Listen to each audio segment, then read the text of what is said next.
Mari kita bersatu dalam doa. Terima kasih Tuhan atas kasih setia-Mu yang selalu menyertai, melindungi kami.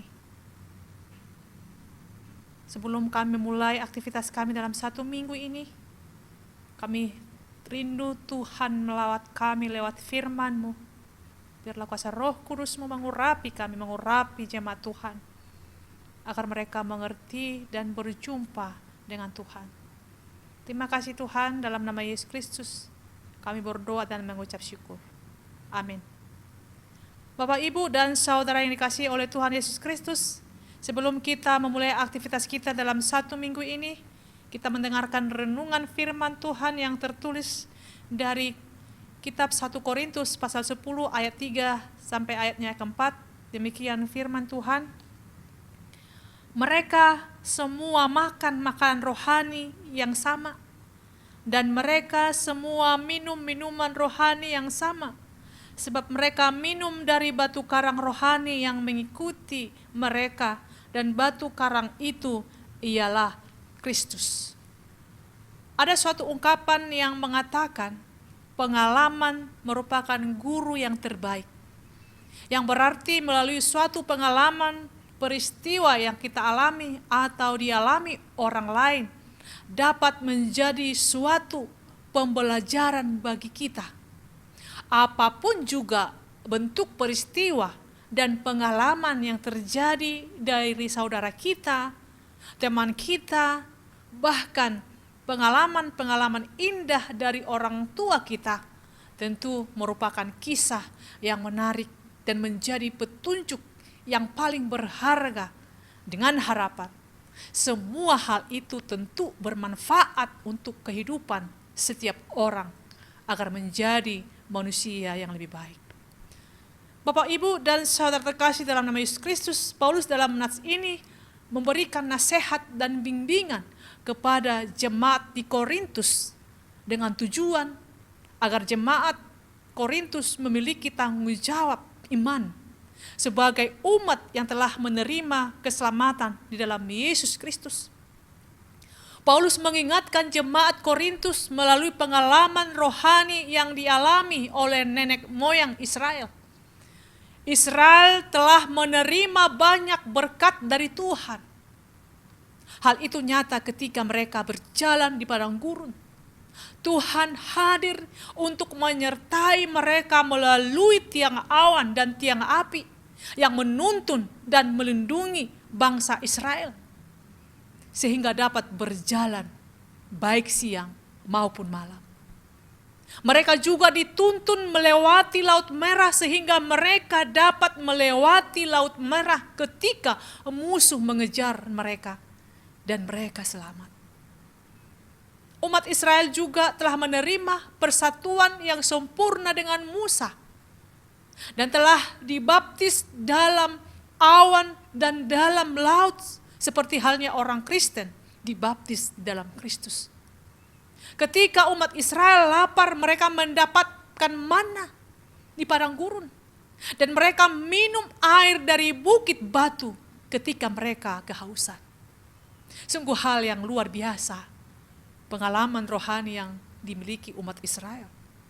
Tetapi pengalaman rohani itu tidak menjamin bangsa Israel masuk ke dalam tanah perjanjian. Sebab bangsa Israel melakukan yang jahat di mata Tuhan.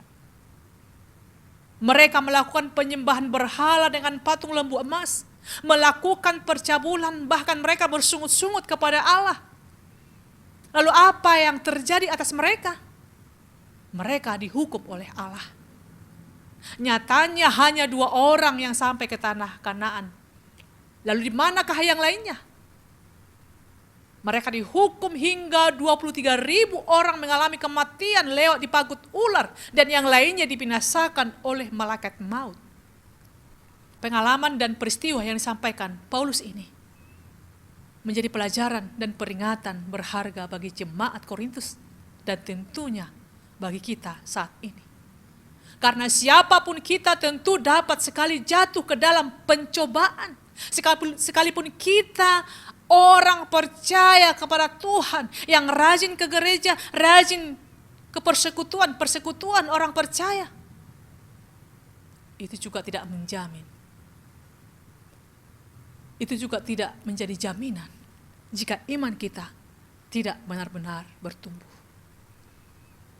Namun ada hal penting yang harus kita ingat, bahwa ketika kita jatuh ke dalam pencobaan, janganlah kita terlalu cepat menimpakan kesalahan itu kepada Tuhan.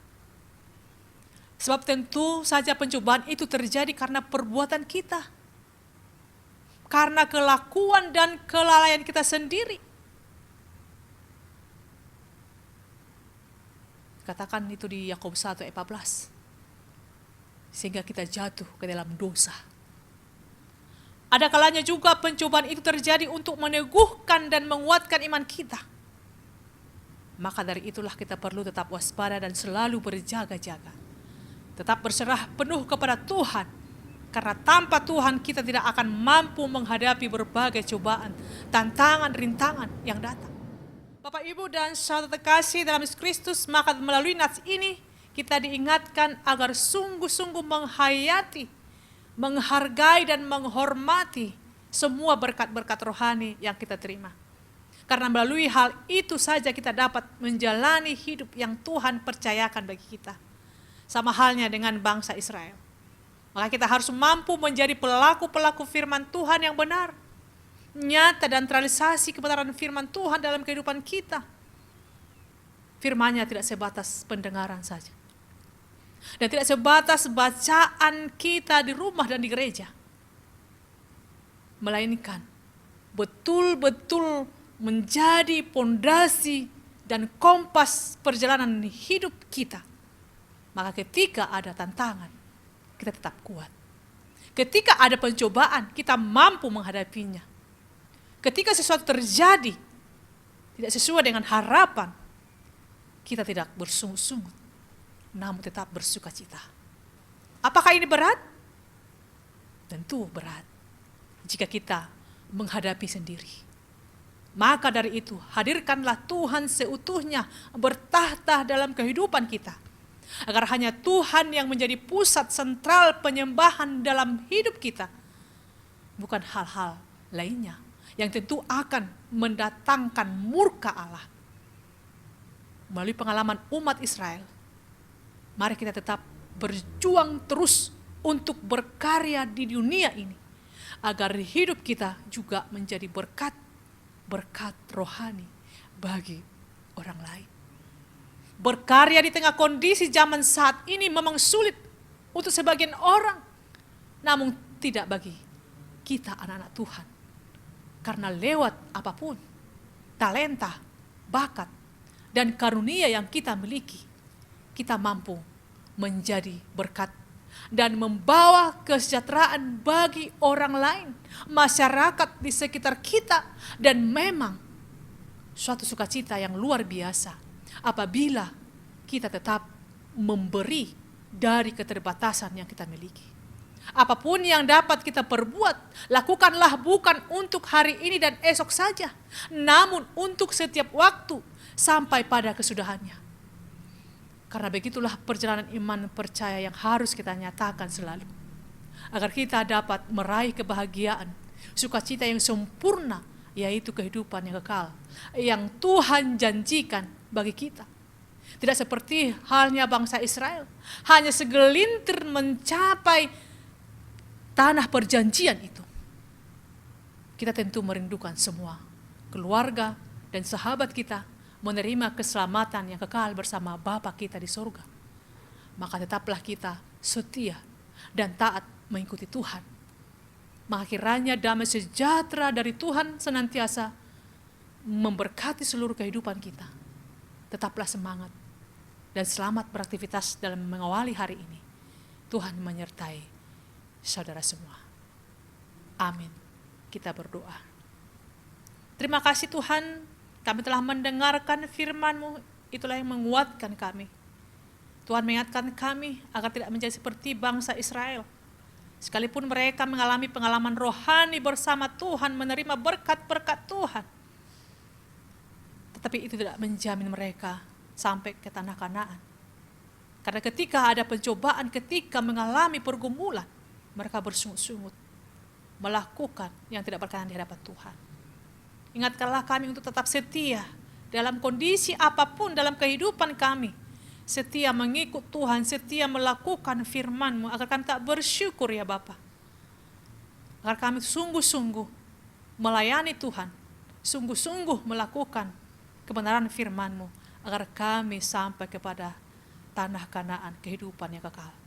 Terima kasih Bapa, dalam nama Tuhan Yesus Kristus, kami berdoa dan mengucap syukur. Amin. Bapak, Ibu, dan saudara yang kasih oleh Tuhan, Tuhan Yesus memberkati.